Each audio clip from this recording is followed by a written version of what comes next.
Dans le monde moderne, en suivant la stratégie instinctive consistant à passer sa vie à éviter les dépenses de temps et d'énergie, on perd son temps et son énergie à essayer des méthodes qui ne marchent pas bien. Et c'est pareil pour l'évitement du stress, l'évitement de l'incertitude et l'évitement de la complexité. Ça nous revient toujours à la gueule. Si tu restes dans ce schéma du débutant, à savoir de rechercher les raccourcis et les solutions simples, eh bien paradoxalement, c'est ça qui va te faire perdre du temps et élonger ton chemin. Ça va te faire tourner en rond et t'empêcher d'accéder au niveau supérieur. Parce que ton cerveau sera toujours nourri des mêmes banalités. Tu vas sans arrêt basculer d'une vidéo simpliste à une autre, sans approfondir ce que tu sais déjà. C'est ce que j'appelle se noyer dans la simplicité. Le chemin de moindre résistance que tu emploies devient le chemin de grande résistance pour ton développement. Bonjour et bienvenue, c'est Bertrand, de la Fondation Magister, l'école des héros du monde réel. Dans le développement personnel moderne, on entend souvent parler du pouvoir des bonnes habitudes. Les habitudes sont souvent présentées comme la solution par excellence. On vous dit que les personnes qui réussissent dans la vie sont les personnes qui ont les bonnes habitudes. On dirait presque une solution magique, étant donné la façon dont c'est présenté. Une solution magique qui met soi-disant 21 jours à s'installer dans votre cerveau. Dans la mini-série de vidéos qu'on va commencer, je vais prendre le contre-pied de tout ça. Parce que j'ai remarqué que depuis quelques années, les habitudes, c'est devenu le nouveau bullshit théorique pseudo-scientifique du développement personnel. Pour moi, 99% des gens, dans le développement personnel, ne savent pas très bien de quoi ils parlent quand ils parlent d'habitudes. Ils confondent avec plein d'autres choses. Et ça vaut pour ce que disent la plupart des coachs à propos des habitudes.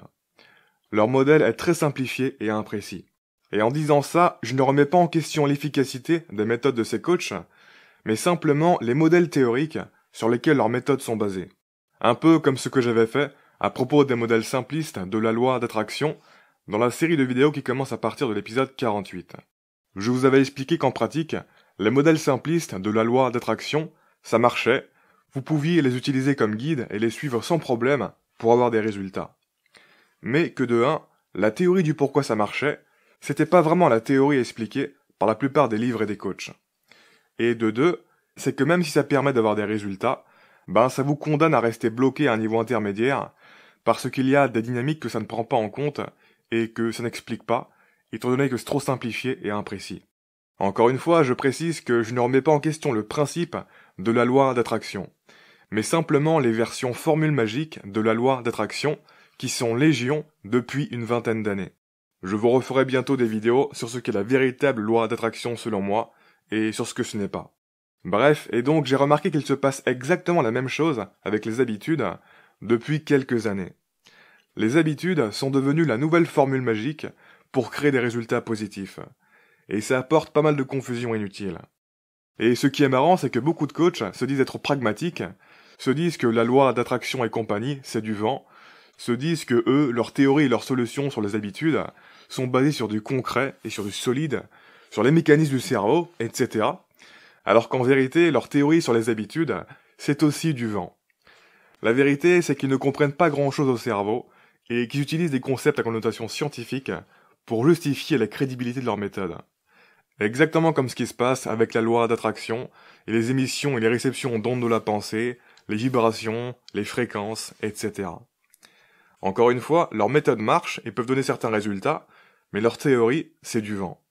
La plupart des théories sur les habitudes que l'on trouve dans le développement personnel moderne présentent des trous béants. Ce n'est pas solide du tout. Donc je vais essentiellement détruire et démystifier la solution magique des habitudes dans cette mini-série de vidéos. Je vais vous expliquer tous les problèmes et les failles qu'il y a autour du concept d'habitude en tant que solution. Je vais vous expliquer ce qui agit vraiment dans le cerveau et qui est confondu avec le pouvoir des habitudes. Parce que oui, il y a bien plusieurs choses qui expliquent le pouvoir que ça a. Comme toujours, mon but est de vous aider à y voir plus clair, pas simplement de critiquer gratuitement. Je déteste les sceptiques qui font juste être sceptiques. C'est facile de faire du scepticisme primaire. Il y a plein de gens qui le font sur internet. Par contre, des personnes qui essaient d'apporter des explications alternatives, de prendre du recul, tout de suite, il y en a beaucoup moins. La raison étant que le scepticisme primaire est animé par l'énergie de la critique. Le scepticisme primaire n'est pas animé par la compréhension. Le sceptique primaire a juste envie de descendre à des idéologies qui tiennent pas debout, sans chercher à comprendre pourquoi elles ne tiennent pas debout. Et d'ailleurs, dans ce premier épisode, on va d'abord prendre du recul et se questionner sur pourquoi les modèles et les contenus de développement personnel sont souvent assez approximatifs et limités dans le fond. On va essayer de comprendre la dynamique qui sont en jeu et qui explique cet état des choses. Ça peut paraître un peu dur de ma part tout ce que je viens de dire à propos des théories qu'on retrouve un peu partout, mais en réalité je comprends tout à fait pourquoi beaucoup de modèles de développement personnel sont très approximatifs et bourrés de banalités. C'est inévitable que ce soit la norme. C'est vraiment difficile de faire autrement en fait. C'est une question de survie. C'est très difficile d'échapper à l'approximation. Quand ton métier est dans le développement personnel, plus tu t'éloignes de l'approximation, plus tu prends des risques pour la survie de ton business, et donc par extension, plus tu prends de risques pour ta survie tout court, si c'est ton gagne-pain. Pourquoi ? Eh bien parce que de 1, ça prend beaucoup de temps, d'énergie et de rigueur de rechercher, de décortiquer, d'approfondir et de comprendre comment quelque chose fonctionne vraiment. Et c'est assez dur. Honnêtement, je ne pense pas que ce soit accessible à tout le monde, intellectuellement parlant. Il faut certaines dispositions. Et même si tu as le potentiel, si tu veux le faire sérieusement, ça va te bouffer beaucoup de tes ressources. À commencer par ton temps et ton attention. Et de 2, c'est beaucoup plus difficile d'attirer des clients et de vendre avec des informations complexes. Parce que la plupart des gens veulent des solutions simples et des raccourcis pour régler leurs problèmes. La plupart des gens ne veulent pas la vérité complexe et nuancée. Ils veulent un truc qui brosse leur cerveau dans le sens du poil. Pourquoi ? Parce que l'évitement de la douleur est un des plus grands motivateurs du comportement. Donc toutes les informations qui demandent des efforts de réflexion et de concentration, tout ce qui crée des confusions et des conflits dans l'esprit, ça ne sera jamais populaire, car ça libère des neurotransmetteurs de douleur qui fait fuir le cerveau par défaut. À l'inverse de ce qui est simple et clair à comprendre, et qui confirme nos croyances. Ça libère des neurotransmetteurs qui nous font nous sentir bien, qui nous font nous sentir en sécurité. Ce qui au passage est la raison pour laquelle les politiciens qui se font élire par la majorité font des discours simplistes et démagogues. Ils répètent les mêmes choses bateaux encore et encore, pour brosser les cerveaux par défaut dans le sens du poil, et induire un sentiment de sécurité. Parce que les politiciens qui ne se répètent pas dans leurs messages, ça crée de la confusion et du doute chez les gens. Les gens sont perdus, et ça donne le sentiment que le candidat n'est pas clair dans sa tête et dans son programme. Et la plupart des gens vont justement voter pour le candidat qui leur inspire un sens de l'orientation. Donald Trump est un bon exemple de ça. Il parle de manière assurée, et son absence de doute est interprétée par le cerveau de ses électeurs comme un signe qu'il sait très bien où il va et qu'il a raison. L'absence de doute entraîne l'absence de doute. Ça crée un faux sentiment de sécurité. Beaucoup d'Américains ont voté pour lui parce que son message est clair. Mais hélas, ce qui crée la clarté n'est pas toujours de bons facteurs. Les personnes qui sont trop bêtes pour réaliser leur incompétence ont moins de doutes que les personnes qui sont trop intelligentes pour ne pas réaliser leur ignorance. Pour se remettre en question, il faut d'abord la capacité de se remettre en question. Autrement dit, les personnes qui ignorent leur incompétence sont souvent plus sûres d'elles que les personnes qui sont conscientes de leur ignorance. Effet Dunning-Kruger. Et pour plus d'informations sur tout ce que je viens de dire, je vous invite à consulter l'épisode 228. La plupart des gens ont un esprit critique extrêmement peu développé. Ils n'y connaissent pas grand-chose en développement personnel. Donc, les solutions approximatives et simplistes, ça passera crème. Et par conséquent, quand tu es auteur dans ce domaine, ce n'est ni le plus rentable en termes de travail, ni le plus rentable en termes de marketing, de chercher à créer les modèles les plus exacts. Et donc, la plupart des coachs n'ont pas le temps pour ça. Ça les empêcherait de vivre de leur business. C'est trop risqué. Et pour ceux qui arrivent à vivre de leur business, ça les empêcherait de faire grandir leur business. Parce qu'encore une fois, c'est très coûteux de faire de la recherche sérieuse. En conséquence, il n'est pas étonnant que le degré de réflexion moyen dans le développement personnel soit scandaleusement bas. La plupart des producteurs de contenu répètent juste des idées préconçues sans vraiment les avoir analysées en profondeur. On balance des idées sous forme de vidéos ou de produits le plus vite possible sans prendre le temps de les maîtriser. Le bullshit simpliste est la norme. Non pas par volonté de faire du bullshit simpliste, mais par contrainte de production et parce que ça passe. Si ça ne passait pas aussi bien, personne ne le ferait. C'est la loi de l'offre et de la demande, combinée à la pression de sélection naturelle, qui s'applique sur nos vies. Pour les consommateurs comme pour les producteurs, notre temps et notre attention sont limités. Du coup, ça biaise l'offre et la demande. L'énergie de la vie prend le chemin de moindre résistance. Et les répercussions de ces principes au niveau du développement personnel, c'est la production d'idées simplistes par les acteurs du développement personnel. Parce que c'est plus facile à produire et parce que ça marche mieux en termes d'audience. Soit les producteurs de contenu qui percent produisaient déjà de base des idées simplistes depuis le début, et donc ça a bien pris pour eux, soit ils ont été forcés de produire des idées simplistes et éviter de parler de certains sujets pour percer, et une fois qu'ils se sont habitués à se conformer à ce fonctionnement, ils sont restés comme ça. Le problème, c'est qu'on peut devenir prisonnier de ce système et ne pas évoluer. Ça mène inévitablement à de la stagnation. En fait, quand tu n'y connais rien en développement personnel et que tu es nouveau, toutes les idées simplistes qui vont droit au but, c'est bien pour toi. Parce que tu n'as encore rien entendu et que t'as pas besoin de plus que ça pour te mettre sur le chemin. C'est parfait pour démarrer. Mais le problème, c'est que une fois que tu es bien avancé, au bout d'un moment, dans ton chemin de développement personnel, ça va tourner en rond tout ça. Ça sera trop basique pour te faire avancer davantage. Tu vas être confronté à un plafond de verre. Tu auras déjà entendu les mêmes banalités encore et encore. Ça sera du réchauffé pour ton cerveau. Le rapport signal sur bruit sera de plus en plus faible. Et tes problèmes particuliers et spécifiques, et les solutions qui vont avec, ne seront jamais éclairés et traités de manière pertinente. Comme si on te donnait toujours des pièces carrées ou rondes pour boucher les trous dans ton puzzle, mais que toi, tu avais des trous avec une forme plus complexe. Par exemple, sur YouTube, la plupart des producteurs de contenu en développement personnel démultiplient les vidéos qui vont droit au but, sans tangente et sans digression. Pourquoi ?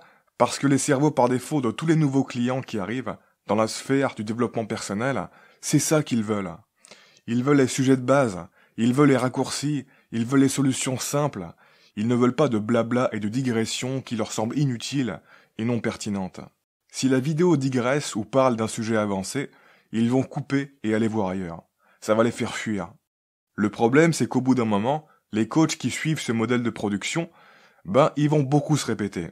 Ils vont donner l'illusion de produire plus de contenu, mais en fait, c'est de la gonflette.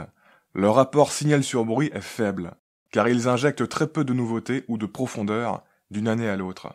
Ils vont juste répéter plus vite le même signal et se complaire au même niveau. Et donc, quand tu es un ancien client, tu n'auras plus rien à apprendre d'eux. Ça va tourner en rond. Si tu restes dans ce schéma du débutant, à savoir de rechercher les raccourcis et les solutions simples, eh bien, paradoxalement, c'est ça qui va te faire perdre du temps et élonger ton chemin. Ça va te faire tourner en rond et t'empêcher d'accéder au niveau supérieur.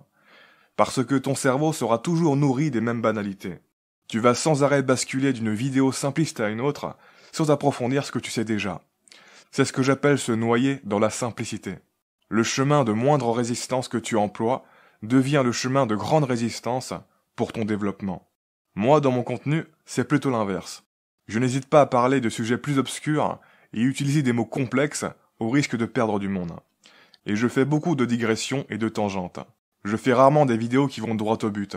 En général, je parle toujours de choses annexes. Par exemple, là, on est dans une sorte de grosse digression par rapport au but de cette série de vidéos, qui est de démystifier le pouvoir des habitudes. Cet épisode tout entier est une digression en fait. Ce qui fait que ce n'est pas l'idéal pour les débutants. Le débutant, il aura l'impression que ça ne sert à rien ce blabla. Il ne verra pas vraiment en quoi ça peut le faire avancer et lui apporter des résultats dans sa vie. Mais pourtant, sur le long terme, c'est ce genre de digression qui augmente notre conscience et notre degré de compréhension de la vie. C'est ça qui nous aide à connecter les points, à y voir plus clair, et donc qui nous aide à mieux avancer. Comme je vous le disais dans l'épisode 12, dans le monde moderne, en suivant la stratégie instinctive consistant à passer sa vie à éviter les dépenses de temps et d'énergie, on perd son temps et son énergie à essayer des méthodes qui ne marchent pas bien.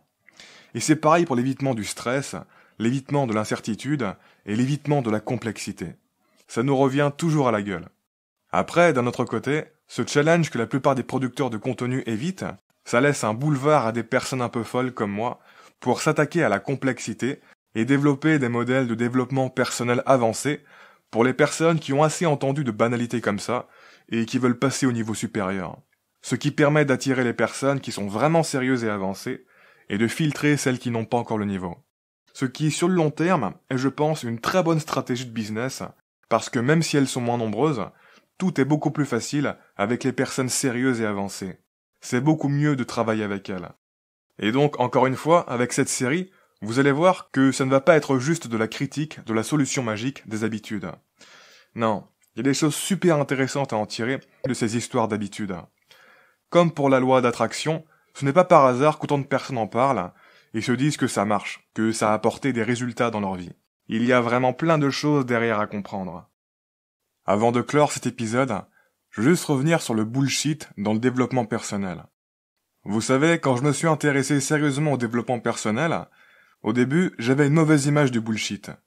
Je triais les informations, je cherchais à trier le vrai du faux, je cherchais à invalider les théories bidons. À chaque fois que je découvrais que tel ou tel auteur connu racontait du bullshit, ça m'énervait qu'il se fasse de l'argent en vendant du bullshit. Je me disais, mais bon sang, comment c'est possible de se faire autant d'illusions? C'est du délire. Plus j'en découvrais, plus j'avais l'impression que c'était des barjots qui croyaient à des choses insensées. Notamment vis-à-vis de tout ce qui est New Age. Ce qui m'a fait changer d'avis, c'est que je me suis rendu compte que le bullshit était quasiment partout en développement personnel. Y compris chez les auteurs que je soupçonnais le moins. Tout le monde se faisait des illusions. Chacun à sa manière. C'est juste la sophistication qui variait. Et de réaliser ça, ça m'a forcé à réaliser que ça ne servait à rien de chercher à invalider les théories bullshit. Parce que la plupart des gens s'en foutent. Ce que veulent les gens, c'est du bullshit qui leur convient et ou qui leur font un effet positif dans les médias. Ils s'en fichent que ce soit un effet placebo. Typiquement, quand on lit le passage sur notre signe astrologique dans l'horoscope, une partie de nous se sent personnellement soutenue par ces phrases toutes faites. Sinon, on ne regarderait pas avec plus d'intérêt ce qui est dit à notre signe. Certes, c'est du bullshit, mais c'est mieux que rien. Même si on n'y croit pas, ça casse la monotonie et nous recentre sur nous-mêmes. Mon signe égale moi. Ça mime un soutien humain. Même si les conseils de ce guide sont rationnellement aléatoires, ils font l'effet d'un guide. Et souvent, les êtres humains aussi sont rationnellement aléatoires dans leur soutien envers les autres. Ils disent des choses pour les réconforter énergétiquement, et cela suffit à notre cerveau. Dit autrement, une personne ne peut pas vraiment se faire arnaquer par un produit s'il a le sentiment d'avoir gagné au change en obtenant ce produit. L'échange de valeur est positif, indépendamment de la valeur objective qu'une tierce personne peut avoir du produit. Mindfuck. De réaliser ça, ça m'a forcé de réaliser que le rôle premier des coachs et auteurs en développement personnel n'était pas du tout de donner des informations les plus sérieuses et bien fondées possibles. C'était impossible que ce soit leur rôle, étant donné la quantité astronomique de bullshit. C'était forcément autre chose. Et d'un point de vue systémique, je ne pouvais pas me dire non plus qu'ils étaient là sans raison, qu'ils ne servaient à rien, etc. Qui suis-je pour dire ce qu'ils apportent aux autres?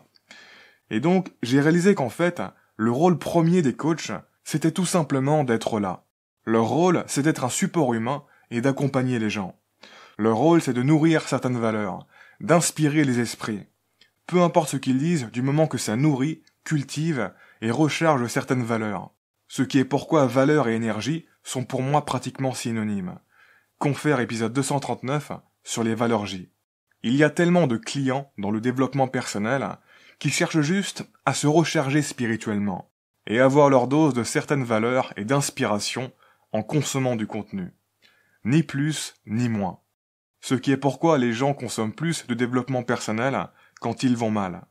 Ils ont besoin de se rééquilibrer énergétiquement. Ils veulent juste une transaction positive, même si objectivement ils se font arnaquer et ont eu un médicament placebo. Donc, le bullshit placebo en développement personnel n'est pas près de disparaître. Dans les centaines d'années à venir, il y aura toujours des coachs à balancer quotidiennement du vent ou du réchauffé simpliste, du moment que ce vent nourrit des valeurs et fournit de l'inspiration. Parce que le rôle premier des coachs est d'être là et d'offrir un support pour maintenir en vie certaines valeurs qui nous animent ou qui ont besoin d'être réanimées. J'insiste pour que vous compreniez bien, mais un ordinateur qui fournirait de précieux conseils ne remplirait pas ce rôle. Il ne rechargerait pas pareil nos valeurs, parce que lui, il ne les a pas, ces valeurs.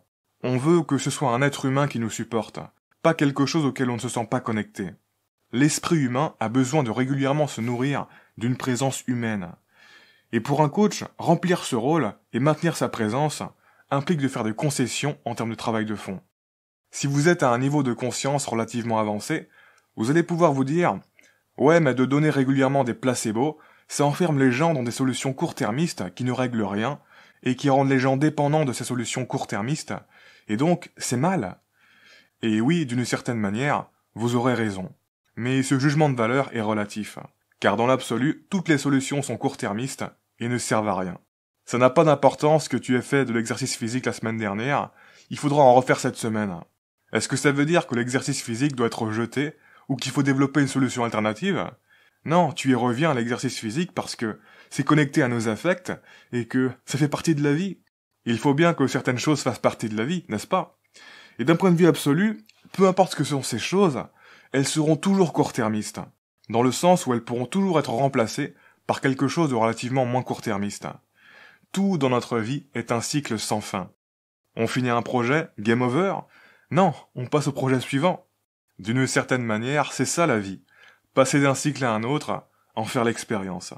Les cycles sont juste plus ou moins gros, mais dans l'absolu, ils sont tous infiniment petits.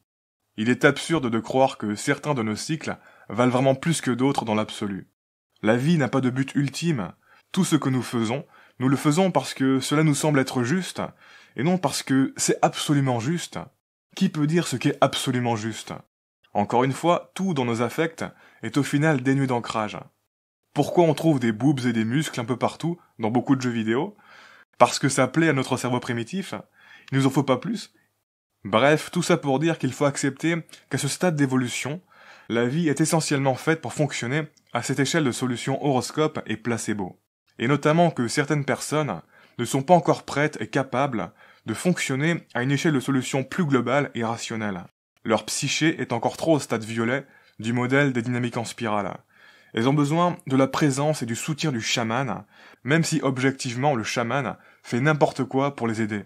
Comme l'horoscope qui donne des conseils au hasard. Et donc, à cette échelle, ces solutions horoscope et placebo ne sont pas mal, mais bien. Elles sont parfaitement adaptées. De la même manière qu'avoir un rapport sexuel après une dispute peut à un certain niveau être une solution adaptée pour résoudre un conflit. Cela semble bête, mais justement, il y a une partie de notre cerveau bête qui répond bien à ça, et pour laquelle ça résout quelque chose. Ainsi donc, le domaine du développement personnel est bien plus tribal, ritualistique, social, primitif et court-termiste qu'on ne pourrait l'imaginer. C'est clairement l'équivalent moderne des anciennes pratiques religieuses et spirituelles. Le rôle premier est de structurer les valeurs pour structurer la vie. C'est de la fitness mentale et du renforcement de valeurs. C'est clairement un équivalent moderne des anciennes pratiques religieuses et spirituelles. Le rôle premier est de structurer les valeurs pour structurer la vie. C'est de la fitness mentale et du renforcement de valeurs. Les petites vieilles qui vont à la messe de dimanche, c'est l'équivalent des personnes qui vont écouter la nouvelle vidéo hebdomadaire de leur coach en développement personnel. Il n'y aura probablement rien de nouveau dans la vidéo. De la même manière qu'il n'y aura rien de nouveau à la messe. De la même manière que quand on fait de la musculation, on répète encore et encore les mêmes exercices. Et ce n'est pas une mauvaise chose. Ça fait partie intégrante du fonctionnement de la nature et des sociétés humaines. C'est humain, tribal, violet. Si vous voulez en savoir plus sur sa dynamique énergétique en relation avec les valeurs, j'en parle plus en détail dans les épisodes 190 et 239. Et pour augmenter votre compréhension d'un système de valeurs, je vous conseille également ma série sur le modèle des dynamiques développementales en spirale, qui commence à partir de l'épisode 146. Sur ce, on attaquera le cœur de cette nouvelle série sur les habitudes dans le prochain épisode de cette série. En attendant, comme d'habitude, je vous invite à vous abonner si ce n'est pas déjà fait, à partager cette vidéo et laisser un pouce bleu si vous l'avez apprécié. Ça m'aide pour la visibilité. Quoi qu'il en soit, je vous remercie de m'avoir écouté jusqu'au bout, et je vous dis à très bientôt pour la prochaine vidéo. Ciao.